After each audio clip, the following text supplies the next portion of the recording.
Hello, everyone. Thank you for coming and for viewing our interview today with Mr. R.L. Tillman, who is an artist in our exhibition at the Essex Gallery entitled Rise. He's going to be giving a talk today, and then afterwards I have a few questions to ask, and if anyone from the audience wants to ask me questions, I'll go ahead and monitor those.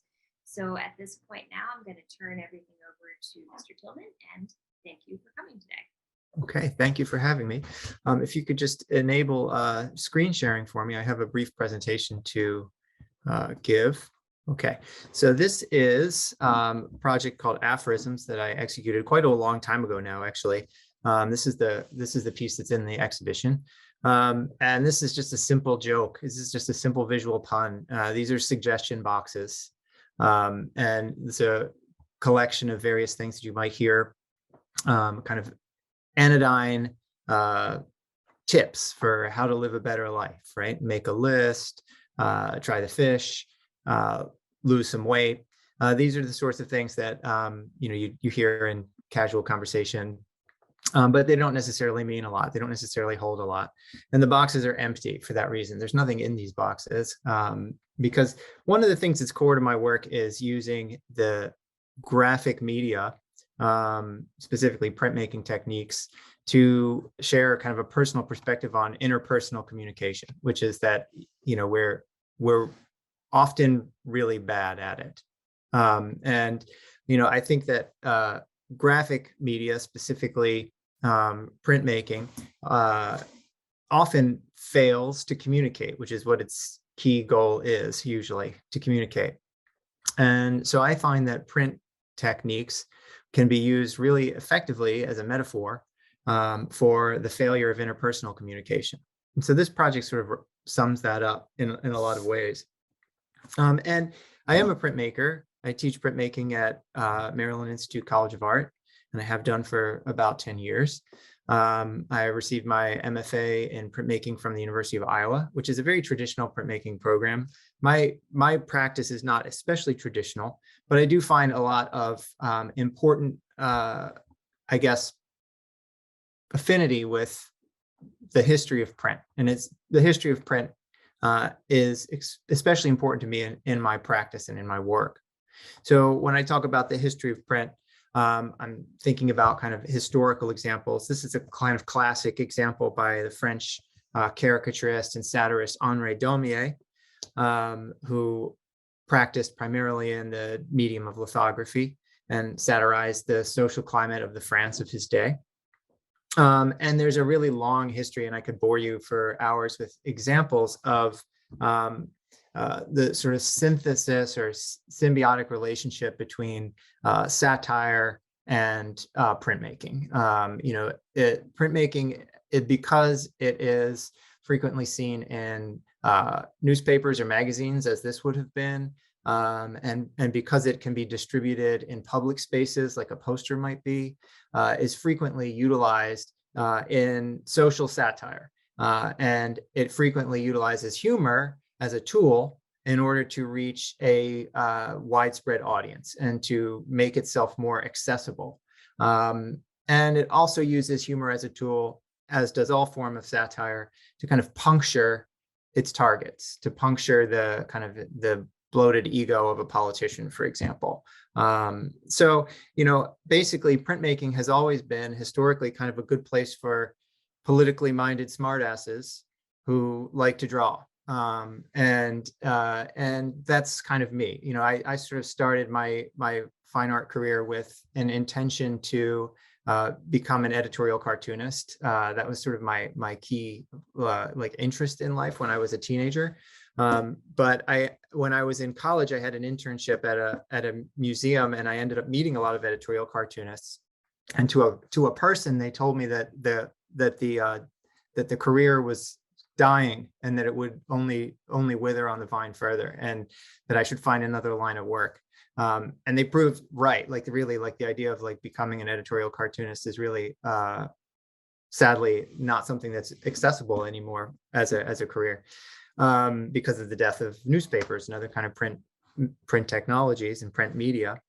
So I chose wisely to find an even more obsolete antique art practice in printmaking and try to make a life out of that. And it worked out okay for me.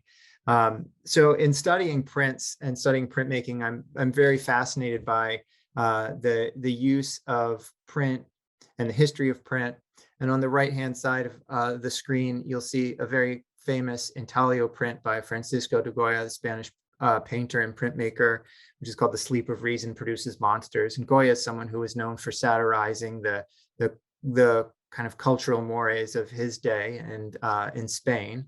And then on the left-hand side there, I've kind of mashed up this classic intaglio print with the first panel of the first issue of Batman.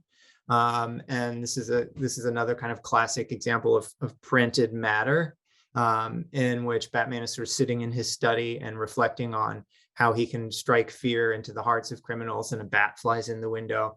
And so I made the connection here visually between the bat in this image on the right from Goya and the bat from Batman, and sort of put them all together. And so this is an example in which I sort of try to utilize all different types of printed matter as a reflection of our visual culture, and not necessarily so much in the last 10 or 20 years in which our visual culture has been sort of predominantly dominated by media that you see on screens, but prior to 20 years ago, printed matter really was sort of the defining ethic of industrialized visual culture. And so, the stuff that I grew up with and the stuff that I'm excited by has a lot to do with those kind of intersections. And so I've made a number of projects over the years that sort of reference print history in this way. On the right-hand side here is another famous kind of printed example by William Blake. This is his famous poem, The Tiger, Tiger, Tiger, burning bright in the forest of the night, et cetera, et cetera. This is from a project I called Fearful Symmetry. And in this project, I created a fictional boarding school for boys called the William Blake Academy for Boys, and created a range of different types of printed paraphernalia, including t-shirts and sweatshirts and bumper stickers and pennant flags and stuffed tigers and things. The idea here being that the kind of sensitive, introspective, poetic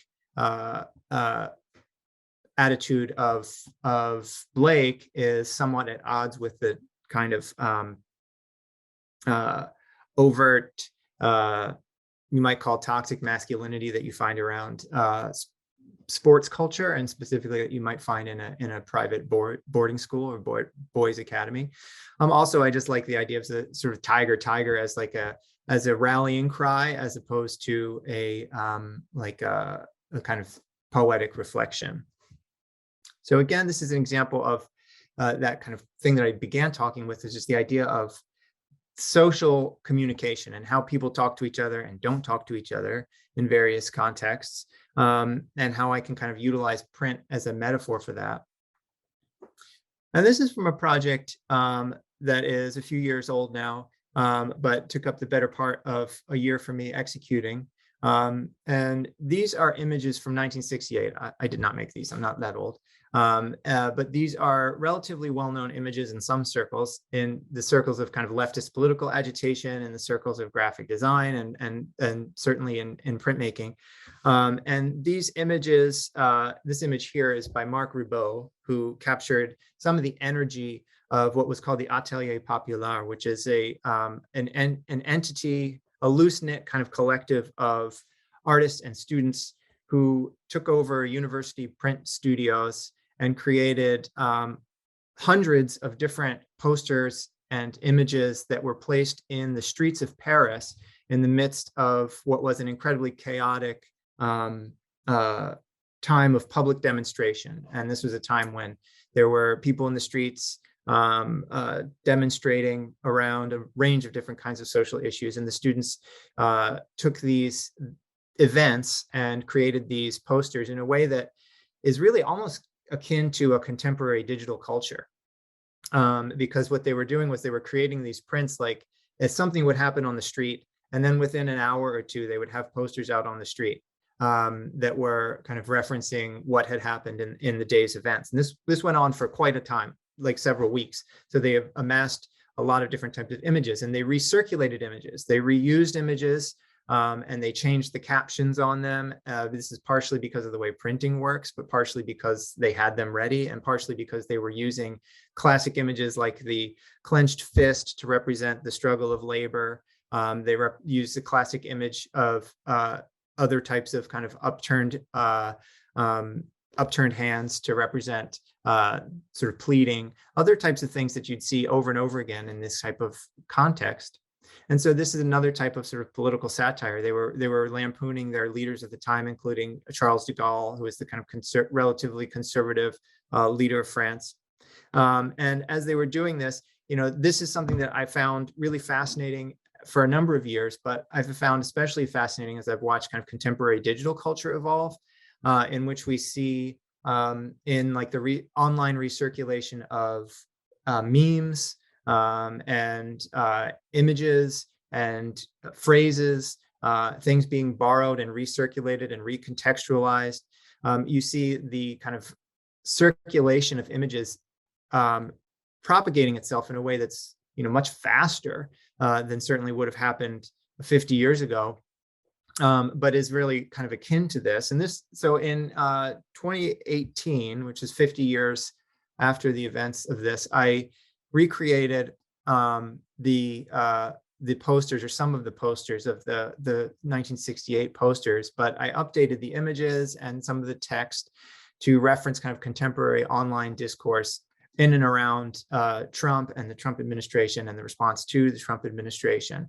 And this project was called Meme Problem, or Le Même Problème, which is French for the same problem. And if you look on the right-hand side of your screen there, you see an image, which is a very slight modification of the original poster called Le Même Problème, which was basically unifying workers and students as being part of the same struggle. That's sort of the key emphasis of that particular image, which gave this project its name for me. And in this case, I've sort of recontextualized it to describe it as a meme problem. And online memes, I'm thinking about the way they were being recirculated, specifically in the context of alt-right agitation online. And in the upper left-hand corner of your screen, you might see an image that is, in the original context, was a police officer wielding a baton. And it's been changed so that it has the face of Pepe the Frog, who was a kind of avatar of online alt-right discourse. There's other images that you might recognize if you were paying attention to Twitter at that time. All of the light blue images there are images that are kind of referencing the now defunct Twitter account of Donald Trump. And so there's a little Twitter bird representing all of those. And these images are all revamps of images from the original project in 1968, in which there was a caricature of Charles de Gaulle, who had a very large nose. And so basically all I had to do to revamp this caricature and make it a referential to the Twitter bird was to cut like a little bird shape out of its bird beak shape out of this nose. I have a couple examples here. They're a little closer. So the original image there is on the left. And this is an image of a student protester throwing a brick that I've updated on the right-hand side there to throwing a cell phone. And on the left, this is kind of a classic image, a very well-known image from this project. To some extent, because it was the cover image of a well-received compilation of these posters that was issued in, like, I think 2010 or something like that. And basically what that means is beauty is in the streets. And this was sort of a reflection of these leftist agitators, like finding hope and beauty in the political agitation that was happening there. And then I've changed it so that it says beauty is in our tweets. And then here's an example of one of the posters on the left-hand side there. You can see I had to do very little to change the image graphically in order to update it. This is this kind of caricature of de Gaulle, which was being reused and recirculated. And this is one of the examples of the images that would be paired with new kinds of text in these French posters depending on what had happened in a given day and put out there.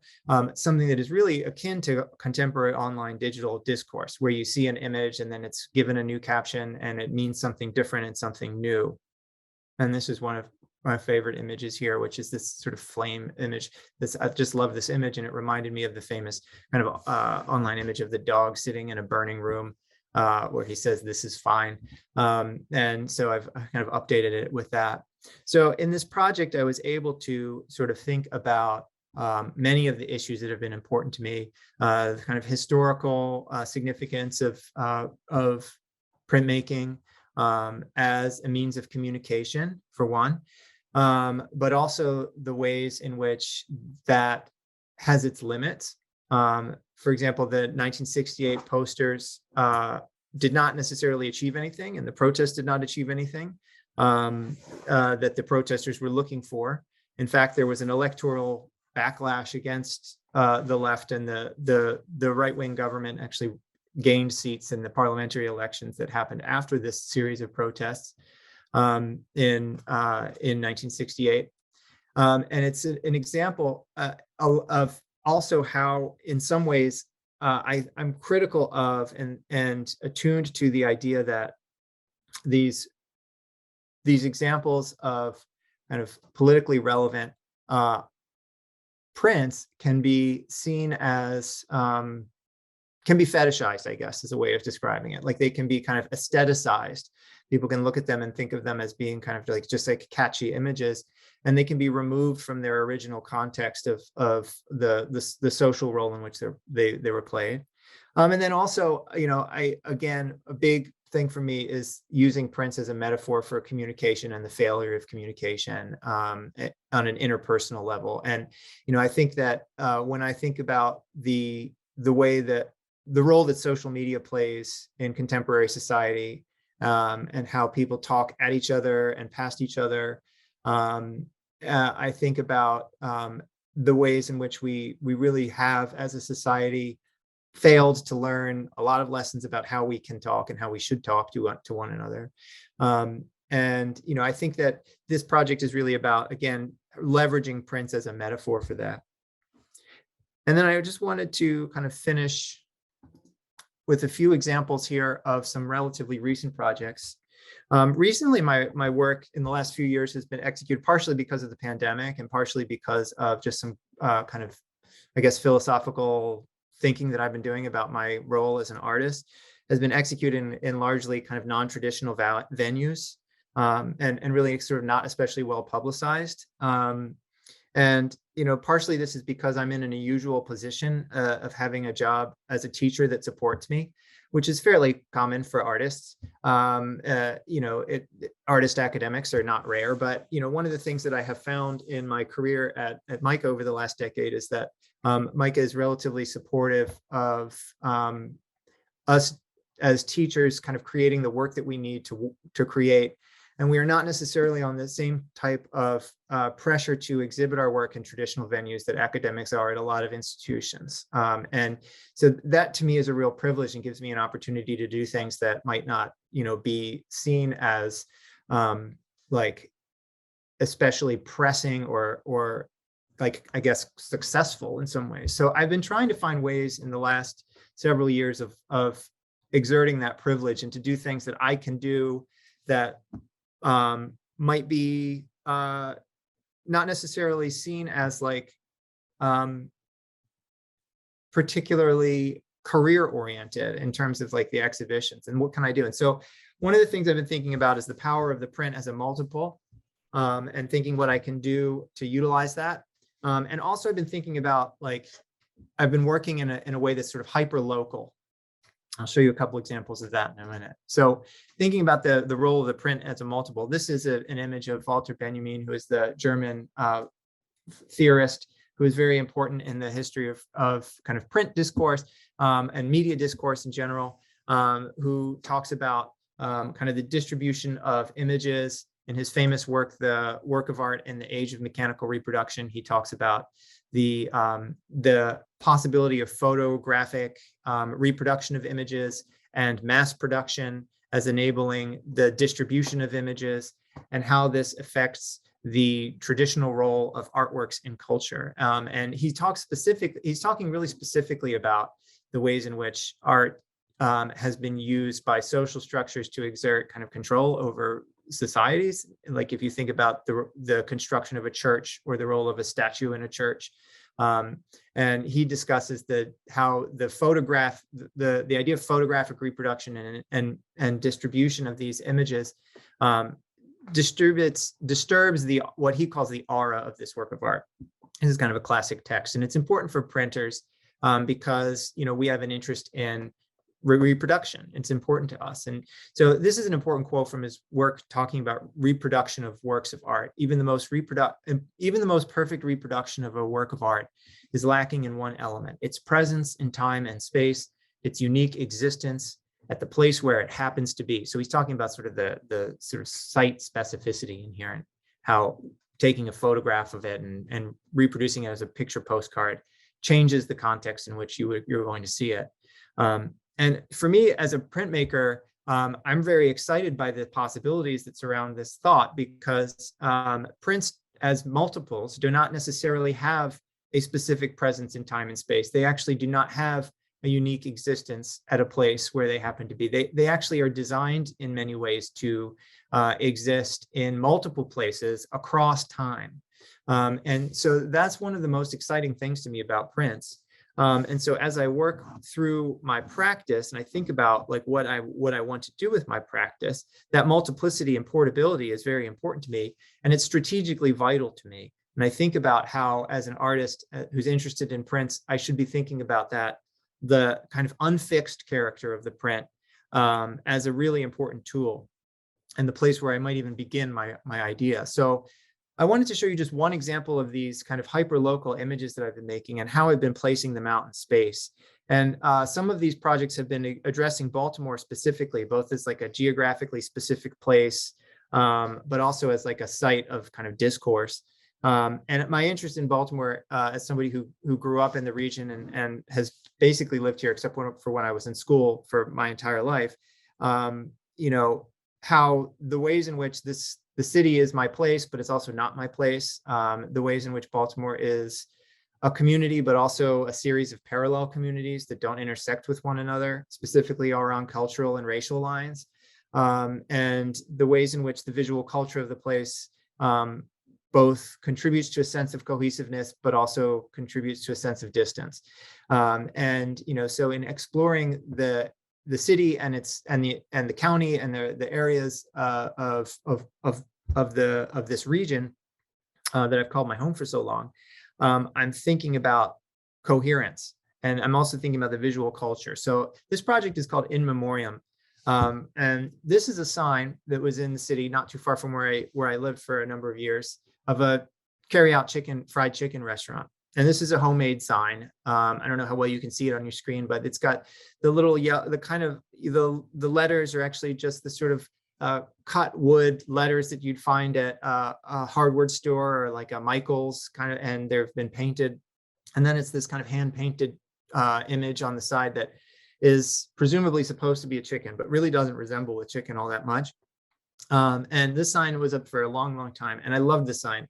I'm really excited by the idea of sort of things that are kind of homemade. I'm really interested in this type of what I would think of as like vernacular graphic design. Like this is not done by a professional with any training, but it's so effective because you can't stop looking at it. You can't stop thinking about it.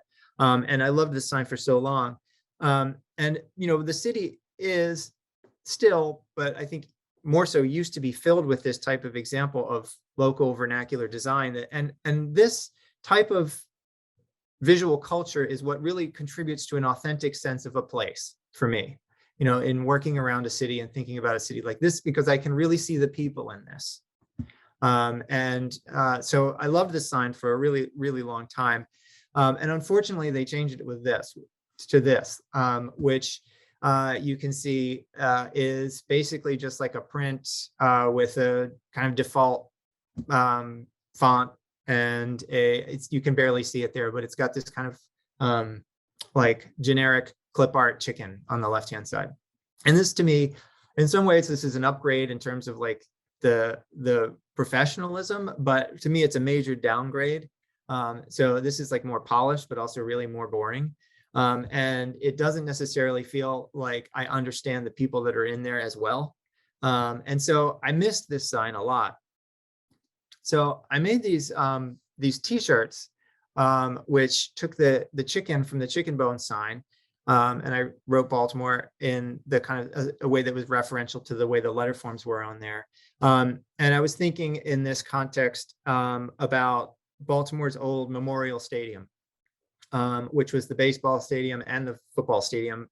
It was a baseball stadium where I grew up going to, that I grew up going to, watching the Orioles play.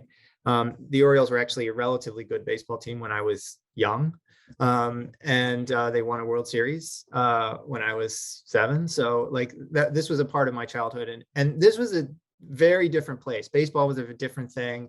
Memorial Stadium was a very different place. I mean, it was really like a football stadium that they played baseball in. And so it was a terrible place to watch a baseball game in a lot of different ways, but it was also a lot of fun. They used to let people bring coolers of beer into the baseball stadium. So it got a little rowdy at times, probably inappropriate for young children. But, you know, I did spend a lot of time there when I was a kid, and that place sort of defined my relationship to baseball, which has decayed a lot over the years as they built Camden Yards, which I think is kind of like objectively a better place to watch a baseball game, and certainly a more comfortable place to watch a baseball game. But it doesn't necessarily hold the same place in my heart. And part of that is because of, you know, the fact that, you know, I grew up there, I have nostalgia for it. But part of it is because it didn't feel as real. Like, you know, it's supposed to look like an old place, but it's really not that old a place. And, you know, it's, again, I don't want to slam that baseball stadium. That's not really my point in here. It's really more, my point is really more about how we think about the visual culture that we live with, and what sort of stays with us and what doesn't stay with us. And it references kind of like the evolution of the team's identity. Like the team over the years has had these kind of really quirky kind of mascots, and it's just gotten more and more, as it's gotten more and more corporatized, as sports has become more and more corporatized. You know, the evolution of the team's kind of graphic identity has become more and more like homogenized as well. And, you know, the sort of strange decisions that designers were making in the like 60s, the 70s, and the early 80s about sports branding, nobody makes those decisions anymore. They, you know, you really don't see interesting choices being made from the standpoint of the visual culture of sports franchises. And it's because they've been focus grouped to death. So, you know, to me, this is a symbol of that. And so by putting this T-shirt in the Orioles colors, it's supposed to make people kind of confused, like think like, what is this? Like, is this supposed to be the Oriole bird? Like, is it like, I have no idea what this image is, and give a sense of like how I felt about the chicken image when I first saw it. And then as a part of my distribution strategy for these, what I did in printing hundreds of these T-shirts was, rather than exhibit them in a gallery, I donated them to regional thrift stores in small batches here and there, and was able to kind of in my way, without ever seeing it, think about like how I could create a sense of discovery for people as they were just stumbling across this T-shirt. And maybe choosing to buy it. Maybe somebody found it who knew what I was referencing. I doubt it. Maybe somebody got it. I'm not sure. So this is what I've started to, this is just one example of the kind of work that I've been doing that's, again, hyper local, hyper regional, a little bit more personal than some of the things that I've been doing in the past. But also it's about these, what I'm thinking of as place outs, the idea of creating these objects that are printed and they exist in multiples.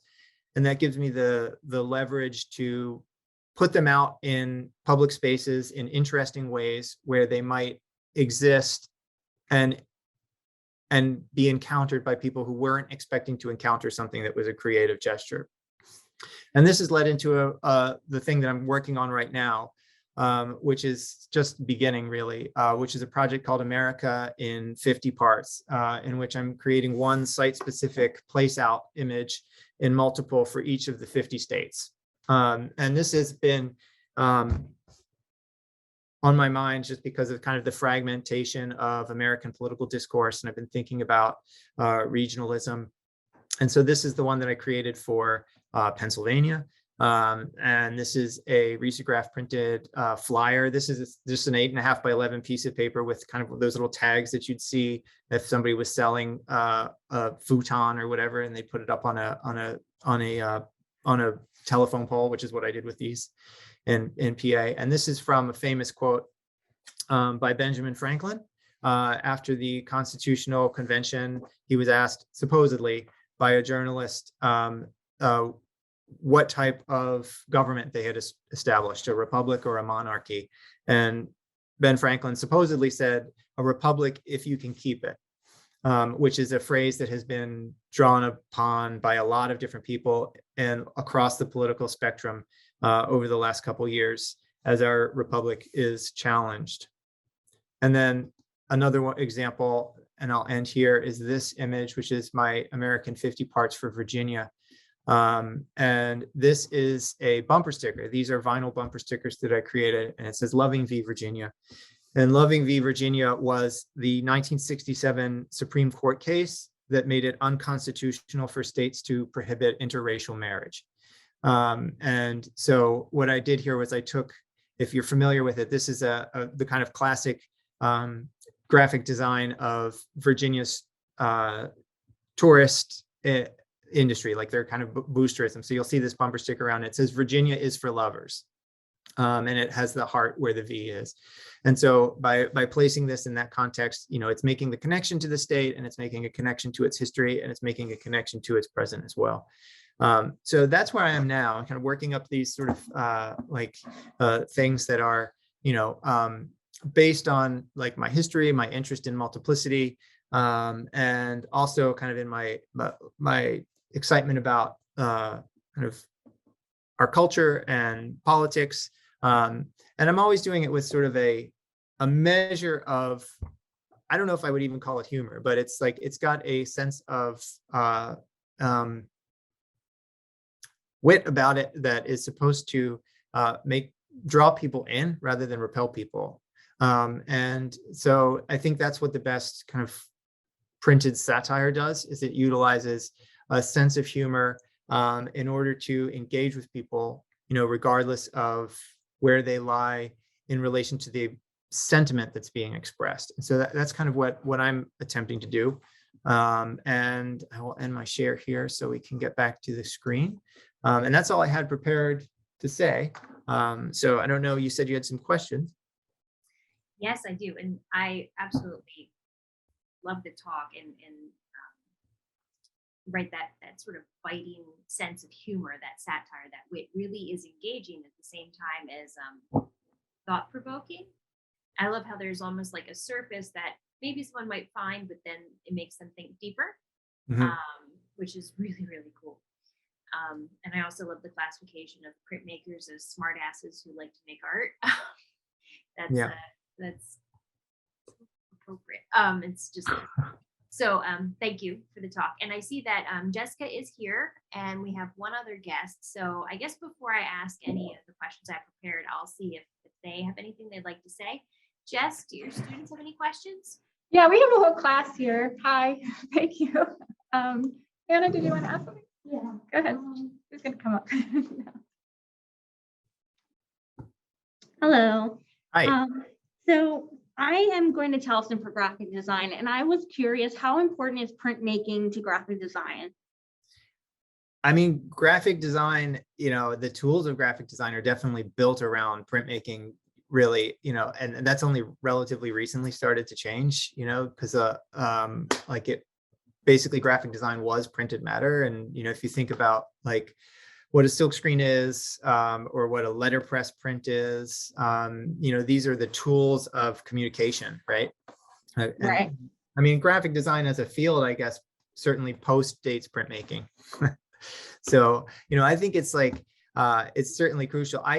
We have a lot of graphic design students at the college where I teach, and, I always love working with them because they love getting their hands into the materials that kind of formed the the kind of digital sphere in which they're working. So like if you look at Photoshop as an example, like all of the tools are designed to replicate something that existed in a pre-digital era, right? Like, so there's like a little picture of a knife when you're going to cut things out, right? So, and that's because people used to use a little knife and cut things out, right? So I think if you learn about printmaking, you learn a lot about graphic design that you won't learn if you're working in a specifically visual space. Okay, thank you. Do we have any other questions from your class, Jess? Trying to get them to be brave, but I will ask a question actually, if I can. So I was wondering, it seems like a lot of your work you integrate into society, like putting them in the thrift store or kind of like making bumper stickers. And I'm wondering if you could talk about like your feelings about that kind of work versus the gallery and how you show that kind of work in a gallery, and kind of, I thought if you could talk about the relationship between that, would be interesting. Yeah, you know, I mean, I don't, the specific things that I showed you towards the end there, I don't necessarily think about as showing, like being especially suited to showing in a gallery.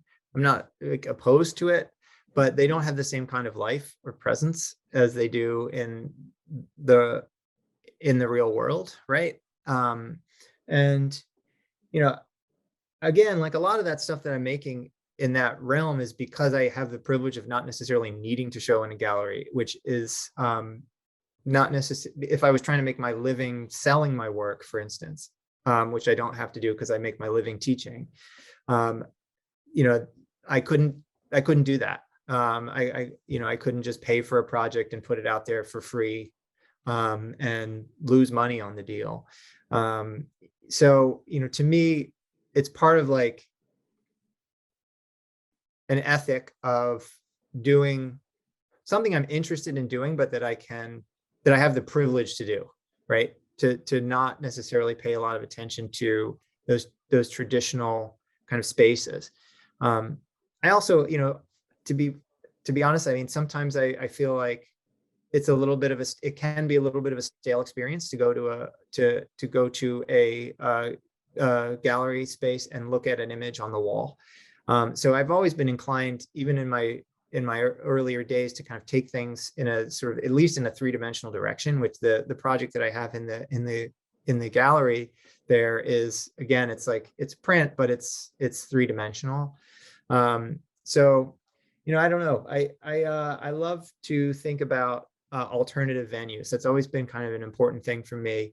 And part of it really has to do with the liberty that I have as a professional, but also the privilege that I have as a printmaker, because, you know, if you make prints, you've got 10 or 20 or 100 or 1,000 of something. These objects become less precious to you. If you make one painting, you know, it holds a different role for you. It has a different like life in your heart than an individual print does, at least for me. You know, like I can throw away a print, I can give away a print, and that's a real like luxury as a creative person, to be able to engage in that kind of like I guess like a sharing, right? I don't know if that answered the question. Sort of like rambled for a little while there. Good. Does anybody else want to ask a question?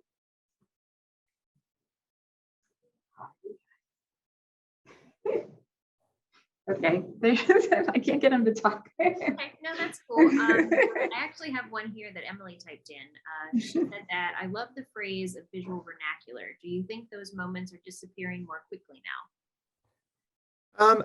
Partially, yeah, maybe. I mean, partially it's because of what we were talking about before, like graphic design tools are a lot more accessible now, and printing is also a lot more accessible now. You know, you can, to have a sign made, for instance, or to have a t-shirt made, you would have to go to a sign shop 10 years ago or 15 years ago. You'd have to go to a t-shirt shop.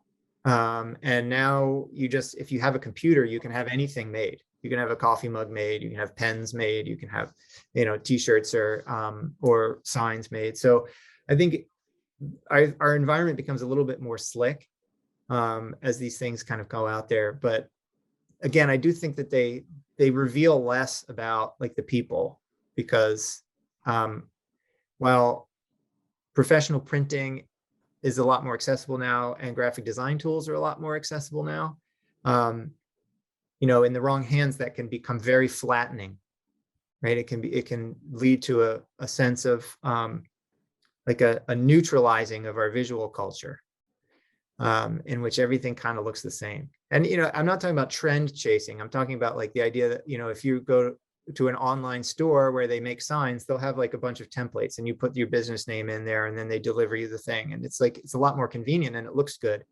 But there's not as much like direct investment on the part of the person who, maybe owns that business, or engages with that, their customers. So, that chicken bone sign in particular is like a very strong example of that for me. Like, it's two very strong extremes of something that's super handmade and super interesting to look at, even if it's kind of wonky, and then something that's like really slick and glossy, and on its face more professional, but like honestly like really boring and indistinguishable from a similar sign that you'd see throughout the city or in other cities.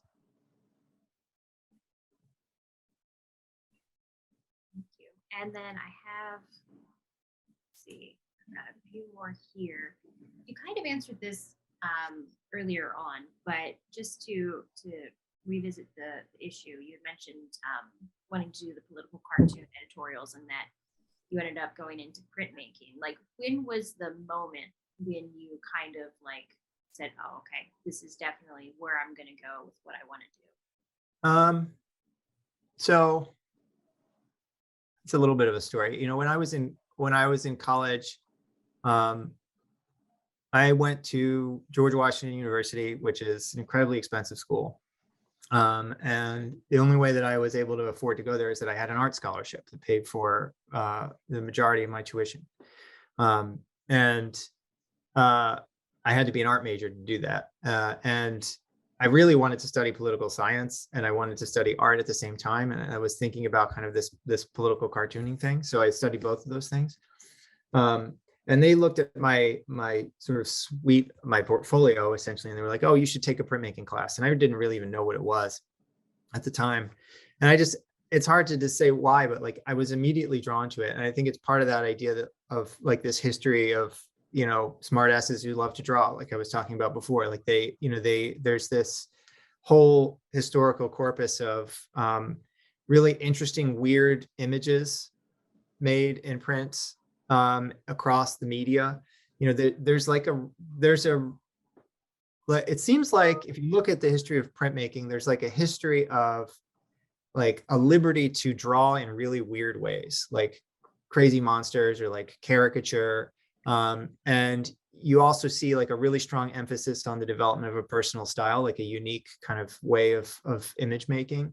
It's also like, it's a process in which a lot of the things that you do are black and white, which was really appealing to me at the time. I was not a color person. I didn't really like painting. And, I use more color now. It's interesting. William Kentridge, famous South African artist who makes prints and drawings and videos and operas and all kinds of things.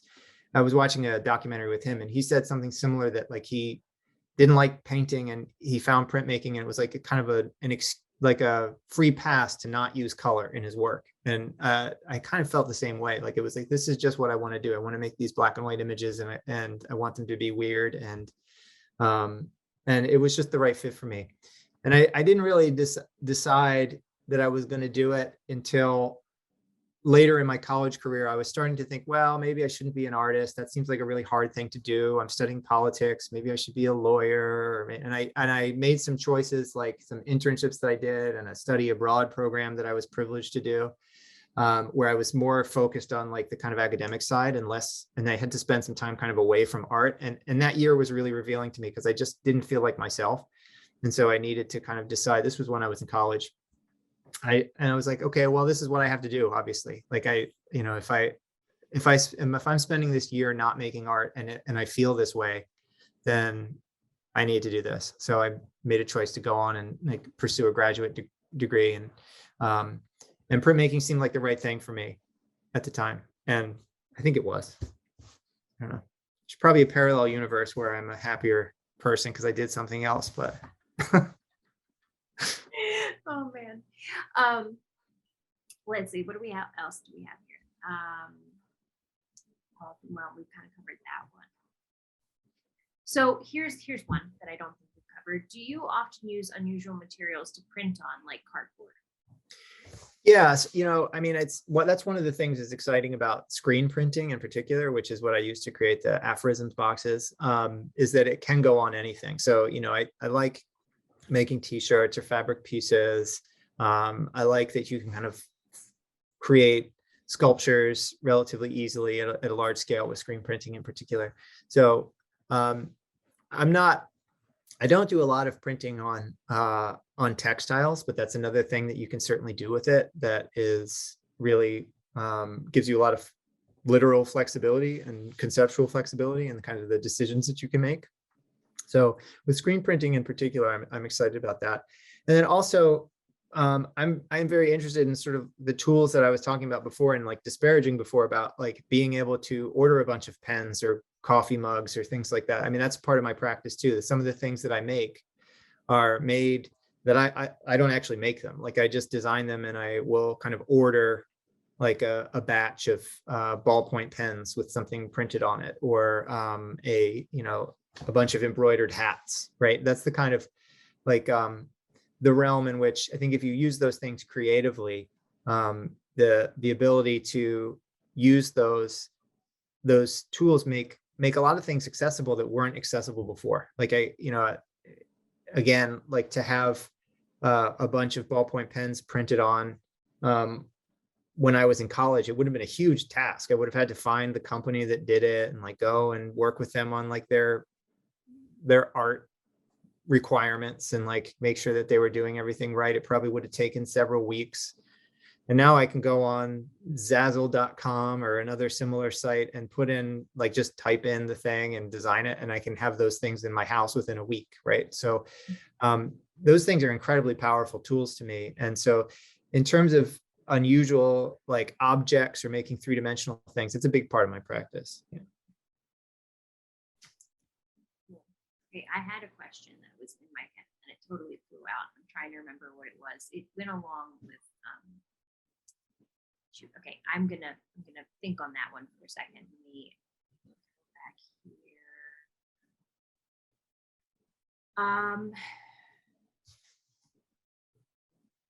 We did cover this, but for anyone who might have missed in the beginning, what importance does humor play in your work?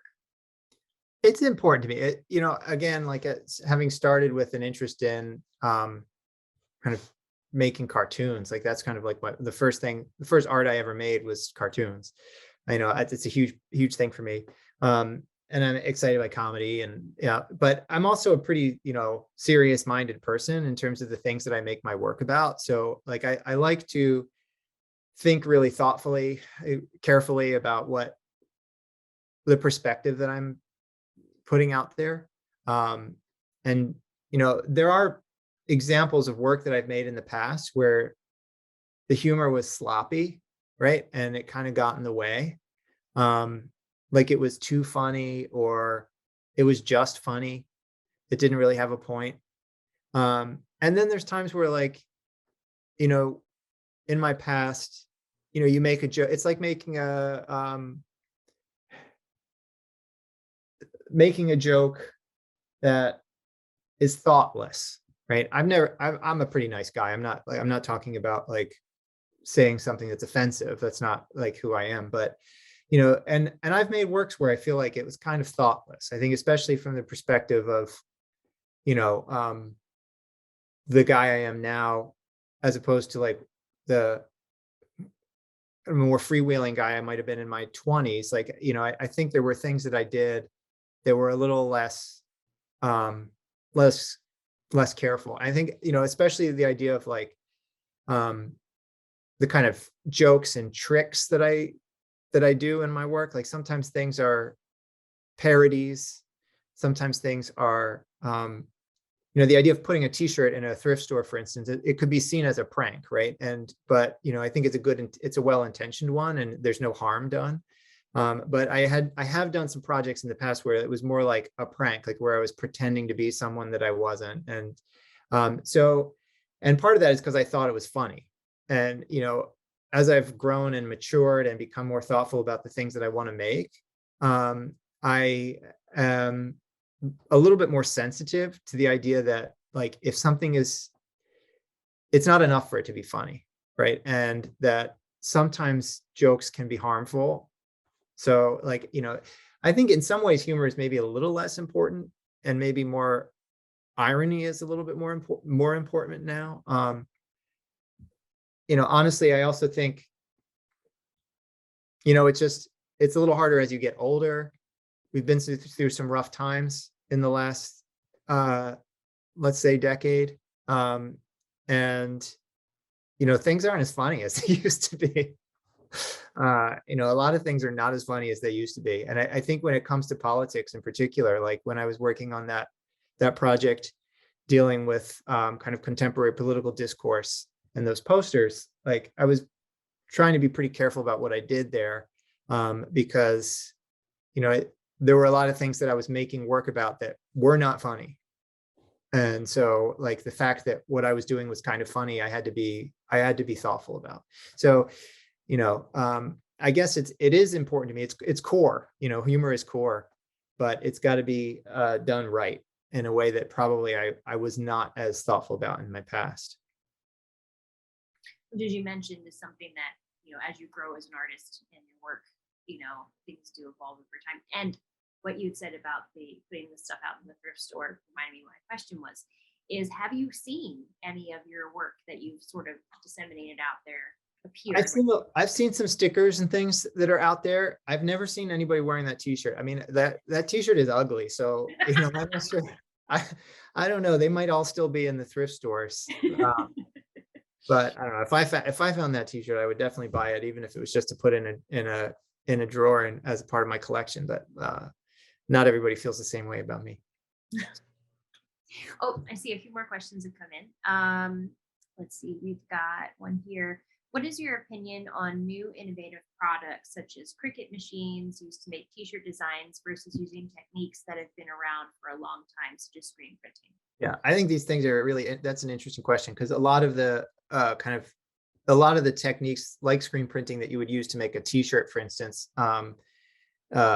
are becoming increasingly outmoded as things become more digitized. Like you can create like a direct to t-shirt print. Like you can take an image and like print it directly onto a t-shirt digitally without ever having to make a screen. And there's a lot of things like that you can do. A lot of things are heat transferred, or kind of like, kind of creating these different things. And, I think it's just it's a new tool.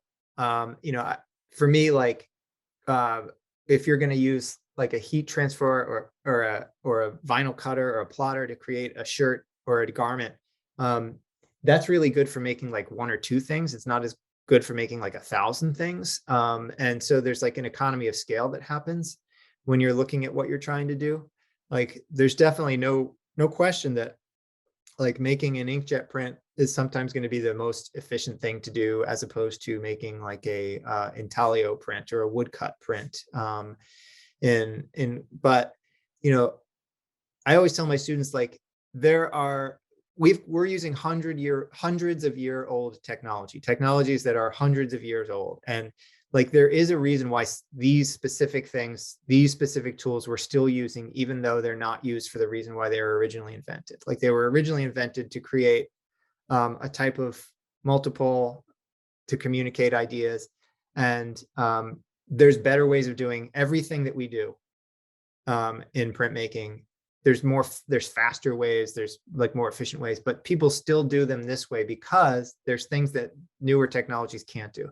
And the important thing is to find the thing that the newer technologies can't do and leverage that, right? And so, there's a lot of interesting, discourse around like when a technology becomes outmoded. And there are thousands of photo processes and print techniques that nobody does anymore because they were okay for their time, but they don't, nobody does it anymore. So like an example of that would be, if you know what a linotype printer is, like it was a way of creating letterpress type that could be used to create newspapers. Newspapers are not made that way anymore, but at the time it was a huge revolution. Nobody uses those anymore except in like museums to show how they used to work. But in our studios at Mica and at a lot of places, we still use handset lead type, where each letter form is an individual piece of lead that's been cast, and you have an A and you have a B and you put them together and you spell out, and which takes a lot longer and is a much older way of making a line of text than a linotype machine. But there's something in it, man, that people still love, and there's something in it that does something different than digital printing. And so, like, the ones that hold on, the old fashioned techniques that hold on, they've got something in them that hasn't been replaced, at least not yet. So I'm all for new inventions. I think it's and new technologies. It's about sort of like what role they play. And I think the part of what you would do as a creative person is try and make sure that you're using them as creatively as you can, right? Thank you. All right, going on, there's another question that came in.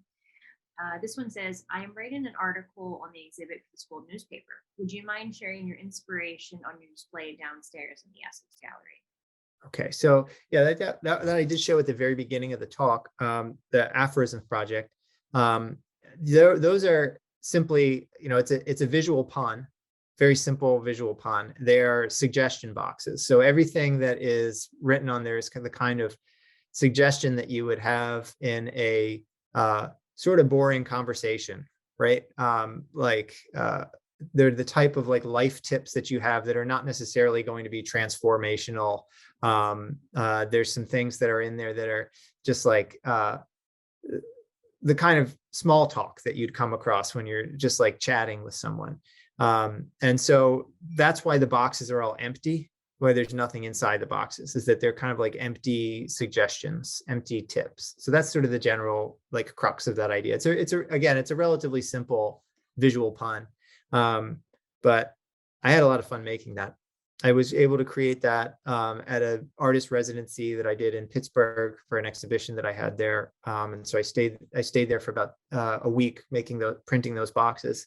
It was really a great time. Thank you. I think that's going to be our last question because we're at our hour mark. So once again, I want to thank you so much for attending the talk, and thank you so much, Mr. Tillman, for giving the talk, just because I got her class applauding. And just as a reminder, the show is still up.